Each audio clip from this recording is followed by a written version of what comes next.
Greetings from the Long Island Sound podcast. Welcome to the show. Please rate, review, and comment on the show, and call our listener line and leave a message for our guest. Dial 631-800-3579. All right, enjoy the show.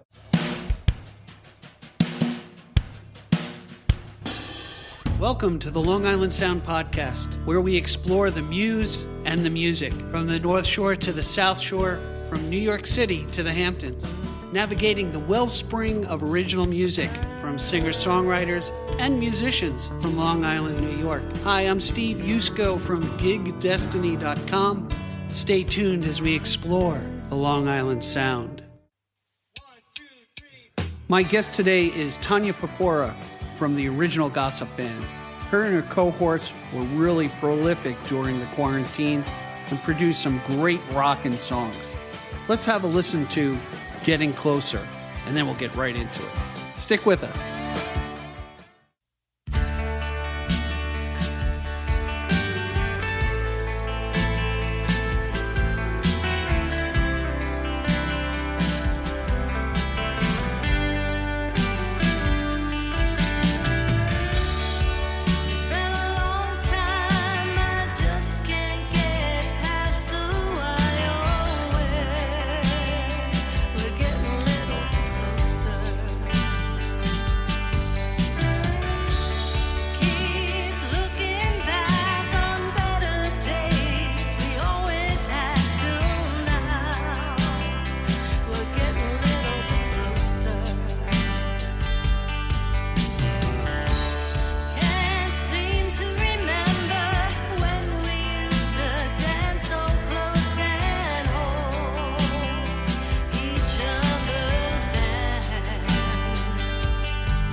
My guest is not only a singer-songwriter, but also a superb lead vocalist for the band Original Gossip.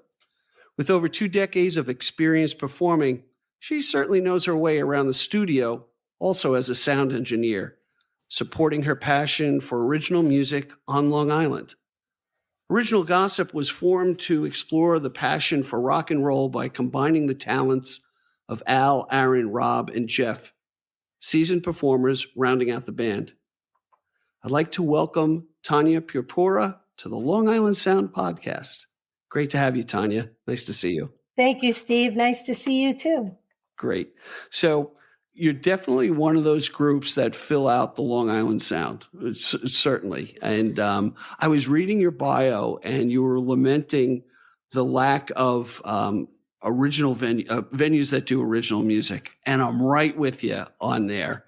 I know a handful, but I remember when I was a younger man, all you could find was live music venues with original music. You know, there were a few covers. It was before the days of the tribute band, but it's something that I miss, and I'm glad you guys do live music and original music. It's really kind of cool. So yeah, there's still a few venues out there that, you know, get us in there to play. So we're grateful for that. Right. Excellent. Excellent. So we heard coming in, Getting Closer. Really great tune. Want to tell me just a little bit about that? Is that a song that you wrote, or how it came about? Yeah, we wrote that song towards the end of the pandemic lockdown, kind of like just to symbolize getting back to normalcy, you know, getting closer again, making connection with people, you know, because during that time, everybody was so, you know, separated. Yeah, it's the reciprocal of keep your distance at 6 feet away. We're getting closer.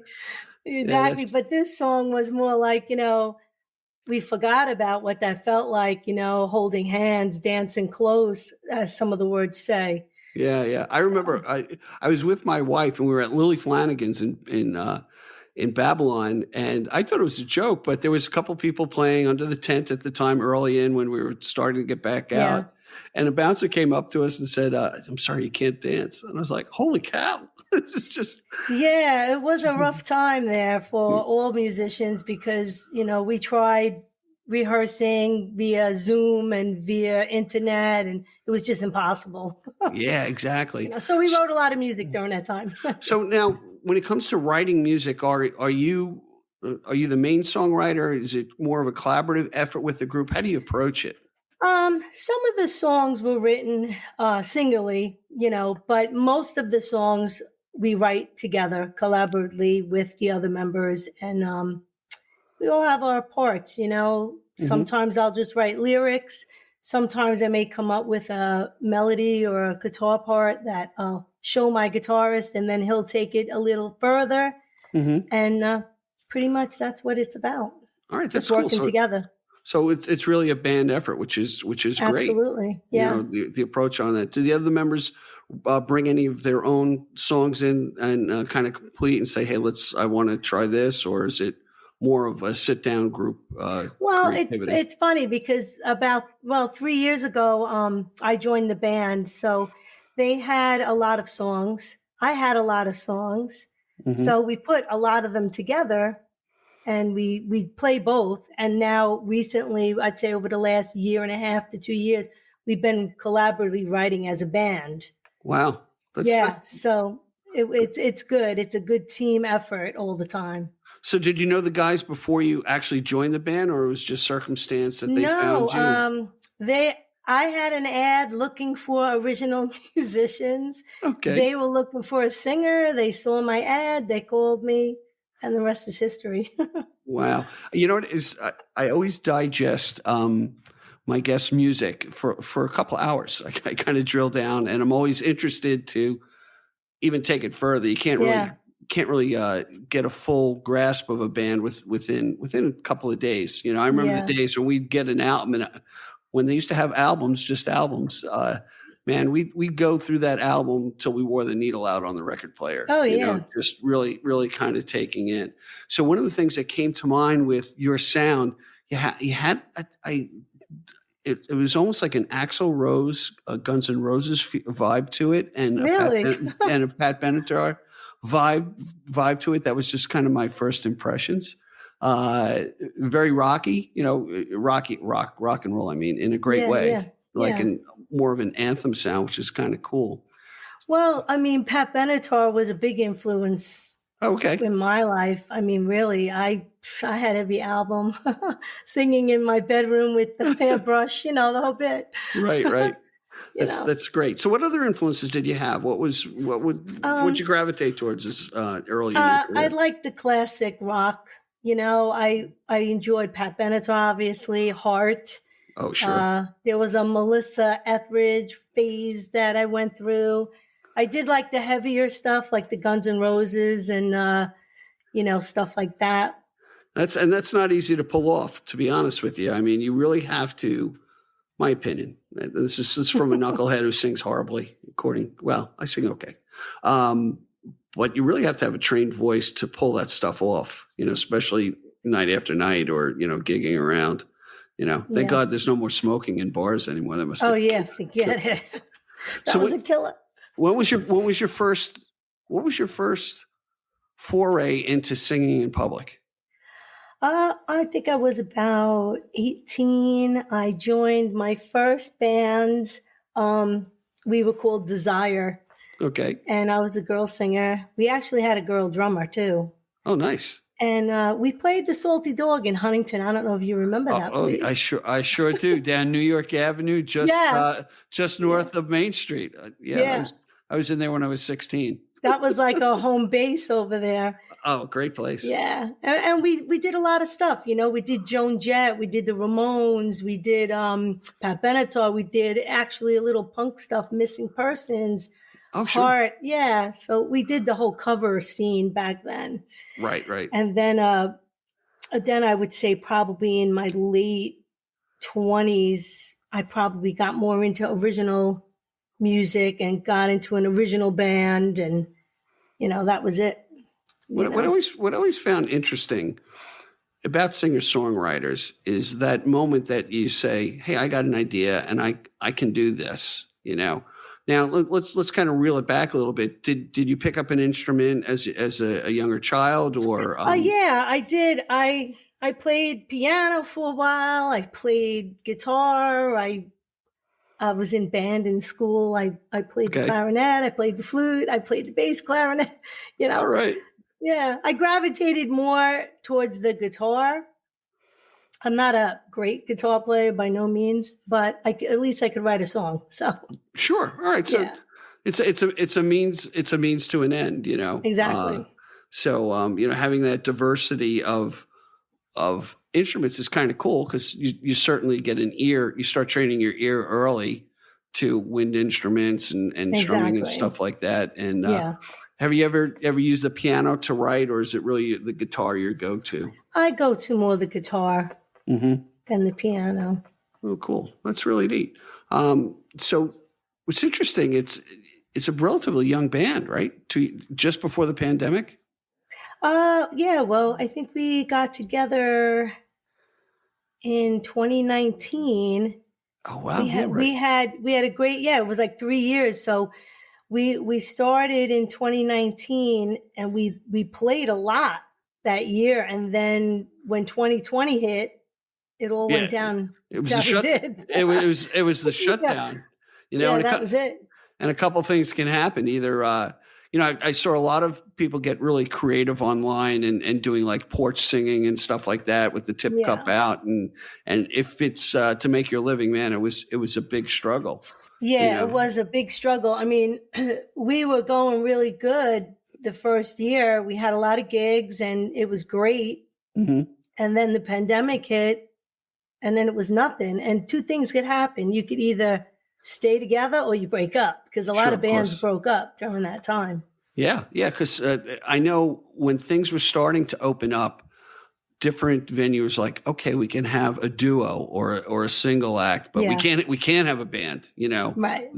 That sort of thing. And well, thank God we're over the hump with that, And you know what, I would think with the amount of experience you guys have in your band that you're somewhat of a known quantity through the different musicians you have in your band to get gigs. Yeah. Because that's, go ahead. Yeah, no, we get gigs, believe it or not. Being a all original band, everyone was kind of, oh, you're never going to get a gig, but we do pretty good. Yeah, I saw that you played the Bitter End in Manhattan, right? Yeah, And we played there twice. We played Rockwood in Manhattan. We're booked all the way now till October. Oh, good for you. That's great. Yes. Play some of the Patchwork venues as well? Well, we did a virtual live thing out of 89 North. Okay. I think that was in 2020, maybe. Yeah, when they were doing virtual concerts and stuff. So we did one of those things. Mm-hmm. And, that was it back then. We played in my backyard because there was nothing else open. Right. You get creative and you do what you have to do. Why don't we do this? Let's take a quick break. And when we get back, what I found very intriguing was your studio engineering or mixing experience. I want to talk about that because Sure. I think that'll be interesting to our audience. Hey, we'll be right back, everybody. Hang with us. Hey there, this is Jeff, the owner of Murphy's Music, located at 447 Walt Whitman Road in Melville, New York. We are your one-stop shop for all your music needs. We buy, sell, and trade instruments, amps, effects, and more. Murphy's Music also provides full-service repairs on most instruments and amplifiers, all at the lowest prices and with the fastest turnaround time. We also provide professional music lessons on all instruments, including voice, and we provide all school instrument rentals. So come on down and find out why Murphy's Music is Long Island's premier music shop. Give us a call today, 631-549-4510. We'll see you there. Hey, we're back with Tanya from the original Gossip Band, and we were chatting during the break about female leads in rock and roll. And my assumption is it's probably not that easy. And how do you handle it? How do you handle the boys, I guess? Well, you become one of the boys, really. Okay. I mean, I don't really get offended by, guy talk or jokes. I'm pretty just like one of the guys, when I'm with the band. I don't really let it get to me. I want to be created, be like an equal with them. Sure. Yeah. So I don't want them to tiptoe around me. Yeah, I assume you got to be assertive. You got to, say your mind and be kind of a fierce aspect of things, because a female lead in a rock and roll band is really something special because of the range of your voice and what you can bring and how you can express your music. It really, right. I mean, there's some guys that can do it well, some not so well. Yeah. So I think it's just you're a valuable asset to the group, and I guess you got to be one of the guys, so to speak. Sure. Got to have a little confidence. Oh, hey, to get in front of a microphone in front of a bunch of people is takes a lot of confidence. You're jumping in, So exactly. A lot of kudos to you on that. The other thing that I found interesting was your experience in the studio. So why don't you tell us a little bit about that? How did that come about? Well, I was always recording, whether it was with cassette or a little Tascam, 4-track thing. Sure, I remember that. So I was always interested in it. And there was a studio up in Deer Park called Lobo Studios. Yeah, I've heard of it. Yeah. It was on Deer Park Ave. Yeah. Yeah. Right on Deer Park Ave. No one really knew about it. Like there was, you didn't know it was there. Mm-hmm. And I just went in there one day and I was just like, I want to intern here. I want to learn. And there was this guy, Phil Chahori, which I still work with him. He mixes and masters all our stuff. Oh, great. And he works too locally out of his home like we do. Mm-hmm. He took me under his wing, and I just learned everything, from drum setup to studio setup, everything, That's amazing. I tell you, even, I'm more of a techie person. Just, I like playing with the toys, so to speak. And even with this podcast, this is a relatively young podcast from January. I had to learn how to mix everything in post. I use Audacity because it's free. Yes. And I was fortunate enough to run into some studio people who would call me and say, hey, try this, try that. YouTube was great, to try and figure out. Yeah. Down from my microphone to my first episodes were, hey, it just sounded like, to me, I'm very critical, it was like crappy. And my friend Mike Nugent said, it's not your microphone, it's your room. You got to soundproof the room a little bit. And he gave me some sound panels, and I did the old moving blankets from Harbor Freight. Sure, I do too.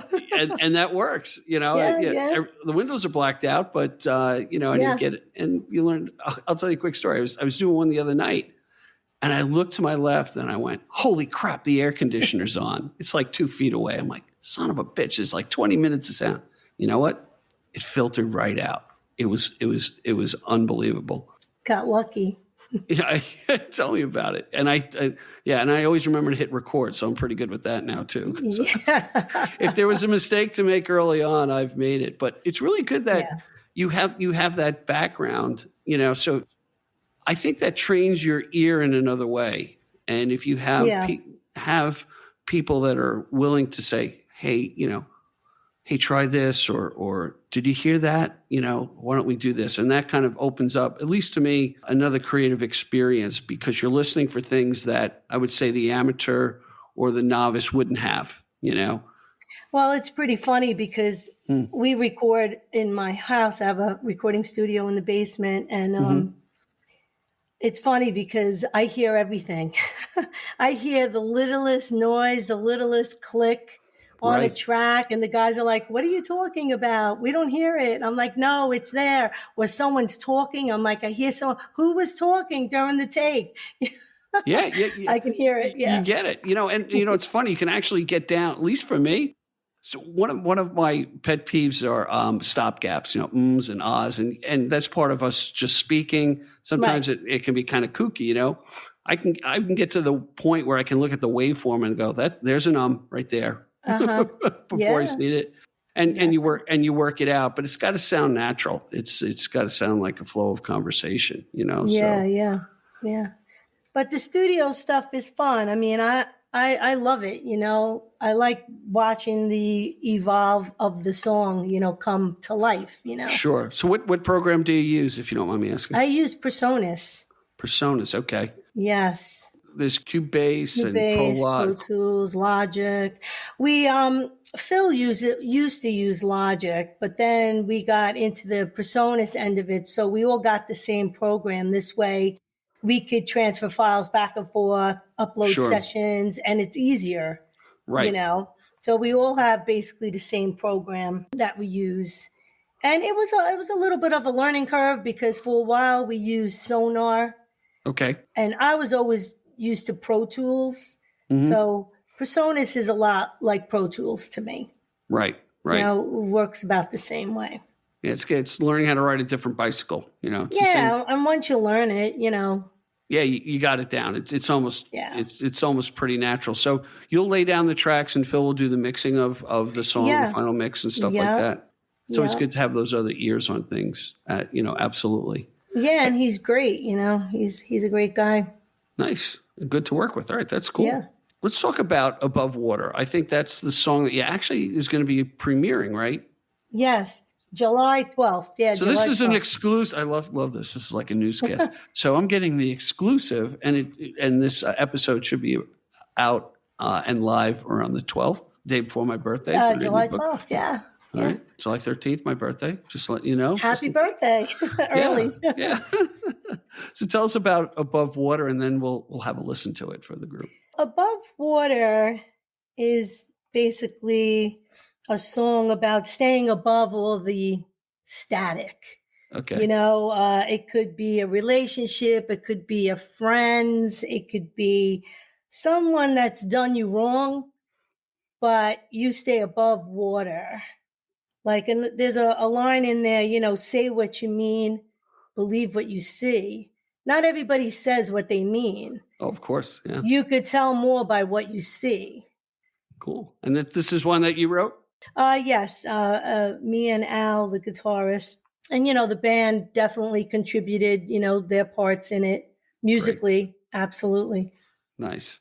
All right. So let's take a listen to Above Water, and we'll be right back after the song. Enjoy, everyone.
Hey, everybody. We're back with Tanya from the original Gossip Band. It's a real rockin' band that really started before the pandemic. They found each other, original music, and really bringing the Long Island sound all around Long Island. So, Tanya, really, by the way, the song was great, Above Water. Thank you. It kind of speaks to where we need to be and, not sweat the small stuff and just, you'll do well if you just keep your head above water, Exactly. So thank you for that. So what do you got? You said you're booked through October, which is great. Where are some of the places you're going to be playing? Well, on July 8th, we'll be at Finley's on Green Street in Huntington. Yeah, great place. From 8 to 11. All righty. So that's a big night for us. July 16th, we'll be at Connolly's in New York City. Oh, at 9 o'clock in Times Square. That's the Irish place with the rooftop bar. And yes. I'm not kidding you. That's my family's one of our favorite places when we go into the city. Well, we hope to see you there on the 16th. Yeah. we take the long staircase up, and it definitely creates a desire to have a couple of beers after that long walk. But it's a great place. Yeah. And then we'll be back at Finley's August 19th again. And then September 30th, we have our album release show over at Roslyn Cellar. Okay. I got involved with East Coast Rocker album that's coming out. We're going to have CDs for that. It's with a bunch of local artists from Long Island, a East Coast Rockers album. So it's like a compilation album. So we're part of that. Oh, that's great. Yeah, and that's kicking off September 30th, hopefully. Nice. And then October, we'll be out in Jamesport Farm Brewery. Oh, wonderful. For the day, yeah. All right, so you're all over the place. Hey, we definitely got to talk about this story because that kind of jumped out at me. I went to your private page. Tell me about Richie Blackmore. Well, Richie Blackmore was in Lobo Studios. And from Deep Purple, for those. Yeah, from Deep Purple, and I sat right next to him. And what the heck was he doing there? Would he get lost? We were recording. He does that whole, medieval kind of, Renaissance music there. Okay. With his wife, and it was great. It was a great experience. He's a really nice guy, really down to earth. Regular guy. Yeah, just a regular guy. Making music like all of us. Nice. Now, what brought him to Long Island? Does he live somewhere around the island, or? I think so. I'm not really sure. All right. So if you have his number, give him a call. Sure. And next time you talk to him, ask him, come on Long Island Sound. Can you get on the show? Sure. Yeah. We'll rejuvenate his career, Yeah. Sell more CDs. Yeah. That's kind of cool when you can, and you're kind of in that genre too, that rock genre. To meet somebody like that is pretty neat. So did you sing with him, or you just happened to be in the studio? No, we were in the studio. Phil was engineering for him. I was just assisting that day. He was in there like a week, and I was just assisting, and it was great. Now, the other thing, and I want to put a plug in for one of the guys is the owner of Murphy's Music, right? Yes, Jeff, in Melville? our bass player. Yes. Okay. So we got to put a plug in for Murphy's Music. It's right on 110. It's Melville or Huntington area. Right. Melville. Yep. It's a nice little shot. Now he'll be happy. Okay. And he didn't even ask us. Yeah, actually, that's very good. That's very nice of you, actually. Yeah, Murphy's is a great place, great little music store there. Yeah, if he wants to sponsor a great podcast, I'm just saying, if he wants to talk, that Absolutely. That possibility is there. Next time we got to get the rest of the guys in and have them on the podcast too. Sure. Unless they're shy guys and they just play music and you're the front person. I don't know. That would be fun, actually. But can we control it and make it plausible for the audience? Yeah, it may be a little too fun. It sounds like you have a great band there. It sounds like it's pretty cool. We're all pretty well grounded. We're all out there for the same goal. We just want to make good music, get it heard. Play, and that's it. Put it out there. So a couple of guys, were they in bands together, or was this just a different collaboration and they all kind of came together the past couple of years?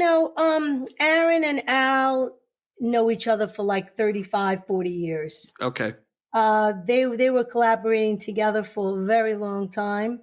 The drummer, Rob, he came into the band with them, played for a while, then went off to school, then came back, got involved with them again, and had a few bass players over the years come and go, and just maybe less than a year ago, we found Jeff, which is good. He joined the band, and so he's the newest member. He's the baby.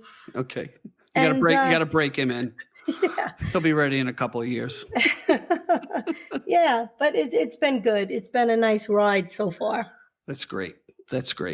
Now, so tell me about. Do you have the name of the album that you're going to be releasing on? I saw that little teaser video, that 20-second video you did where you're strumming. I think the Above Water song, the intro to that.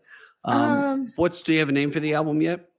Well, we have a single coming out, Above Water. Okay. Yeah, but we're going to be on that compilation album, the East Coast Rockers album, that's coming out soon. And it's a project that is featuring Joey Gem 316, this girl, Susan Aquila. She's a classical violinist. Oh, wow. And yeah, she's in a collaboration with him right now. And they put together this East Coast Rockers album. So now, are they from the different parts of the East Coast? Yes, or local? I think different parts of the East Coast. That's neat. So that'll be cool. Yeah, got to get them on the podcast. That'd be an interesting story of how it comes together. Yeah, it's like a collaborative effort to get everybody a little piece of exposure out there. Exactly. And that's what we try to do. That's what we try to do here on the podcast, is really give you singer-songwriters, original singer-songwriters, a new platform to expose your music. And it really came out of an idea where, my wife and I, Debbie and I, love seeing live music. And as I'm listening to the music, I'm like, I wonder what their story is, Yeah. And, if I'm sure you get people have too many cocktails and come up and start talking to you in the middle of a set, or try to have these in-depth 2-minute conversations. So, maybe this is the platform to find out more about you and how you approach things. So it's just, we practice, a lot, and we do a lot on our own. It's very important to kind of hone in on your craft on your own time. Sure. So this way, when you do get together with the band, everybody knows what they're doing. Now let me ask you this: are you purposeful about songwriting in that? Just you personally, because I know you collaborate with everybody, but do you say you sit down, okay, I'm going to write a song. Does the muse hit you and you collect different things on your phone? What's your process? I'm curious about that. My process is usually, I write a lot from experience, from what I see, what I feel at the time. Mm-hmm. We have a new song that we're working on. I'm not sure when we're going to record it, but it's called Faces of You. Mm-hmm. And it was actually written for my mom. Oh, wow. And the day she passed away, it was sunrise. And the song just came to me like Faces of You, sunrise, sunset. It was just the lyrics on it, just mean it's deep for me, Wow. Okay. Yeah. And it's a rock song, so she'd be very happy. Well, so mom was a rocker. All right. It's a rock song, so, yeah.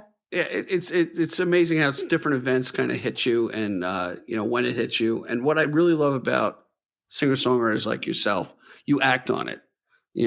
A lot of us have the muse that hit us, and I could hand you my phone and show hundreds of ideas. But I'm too busy with the podcast to actually sit down and write a song. Well, we have a song out there, a video too on YouTube, Frontliners. We wrote that actually during the pandemic. We were all stuck home, so we were like, we have to do something. Right. And the guys came up with music. They sent it to me. I came up with lyrics. We recorded it, and that's out there. And it was in dedication to all the frontliners. Nice. My whole family, my husband was a fireman. My son's a fireman in the city. My daughter's a nurse. Oh, boy. They're volunteers at the local fire station, all my kids. So, it meant something. They're all in the video, so make sure you go check that out. Oh, that is. Well, it's definitely going to be in the chapter marks for sure. So that's great. It's good that you recognize, and it's all from personal experience. Yeah. The unsung heroes, and I have a couple of cousins who work in hospitals, and the stories they told me were just heartbreaking, and the hours that they put in, and thank God for our frontline workers, our healthcare workers, firemen, first responders, the whole 9 yards. Yeah. It's, where would we be without them? It was Absolutely. rough. Definitely rough. Yeah. So let's talk about the third song that you brought to the table, Driving to the End. Tell me how that came about, and then we'll take a listen to that. Well, Driving to the End is definitely what it says. Driving to the end, you're. So it's a song about death? What is it? Driving to the end, 9 to 5 jobs, just every day, the same thing, going to work, coming home, the rat race, it speaks volumes, Especially for us from Long Island. Exactly. When we get visitors, they're like, why the hell do you live here? You got taxes and you got traffic. Yeah, well, we got the beach. We got other things too, but yeah. It and can we be. We just finished the video for that. That's up on it. We do all our own video stuff too. So. Oh, that's great. Yeah, I mean, I'm like the video editor and, marketer, right? You're the marketer and social media person and all in one. You just have to do it. You got to be well-rounded because you have to be able to do a little bit of everything. Yeah. I mean, it's interesting when you talk about that and, particularly with social media, like I never did a TikTok video until I did the podcast because in looking to people who market podcasts, they say, you better put up a TikTok video that's anywhere. They want it to be 7 seconds, believe it or not, to catch somebody to not more than 30. And I've done a few and it's kind of funny when I looked at it, I'm like, holy crap, there's 750 hits on this particular one. And I have no idea why one had more hits than the other. We tried doing TikTok. We're not too successful at it. I don't know why. Well, we have to get into that again. Have you heard of Canva? No. Okay. Got to look up Canva. My daughter Faith told me about it. Canva, Canva. It's kind of an all-in-one. It's got a free platform aspect to it, but you can do videos, business cards, you name it. And a lot of people share a lot of artwork that they've already created. So we'll talk about that offline, but I use that a lot for a lot of stuff. I do album artwork for each episode that I put up there. So I take people's pictures and stuff. I mean, believe me, I was a kid with a coloring book that I could be in the coloring book all day long, but I gotta make a living. But Canva was, hey, I'm doing a plug for Canva. Maybe I can get Canva to maybe they'll sponsor you. You never know. You never know where it's going to be. So why don't we jump into this? Let's hear Driving to the End. We'll be right back after the song. Check it out, everyone.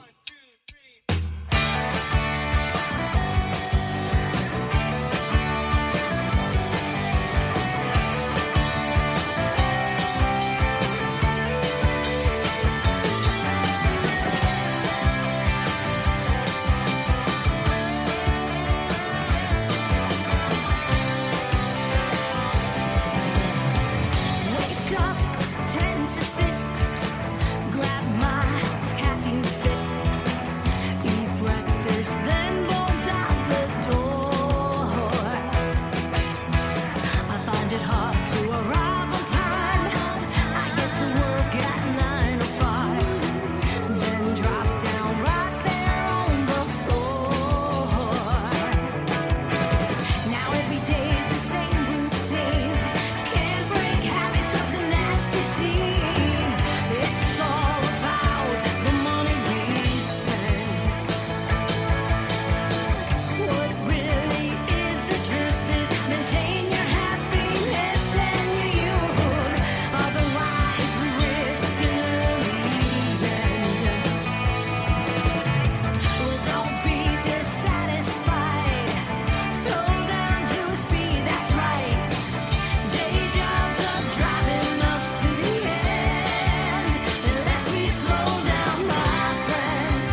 Hey, everybody. We're back with Tanya from the original Gossip Band. Tanya's by herself because all the fellas were too chicken to show up on the podcast. So I'm just saying. Now you're going to get me in trouble. No. I'm going to see you in the future. I'm going to come in and I'm going to get punched in the face by one of the guys saying, I can't believe you said that. So I just want to make sure we cover some of the other places that you're going to be playing in the very near future. Yeah, we'll be at Paradise Studios in Massapequa July 21st, 8 to 9, just a little hour set over there.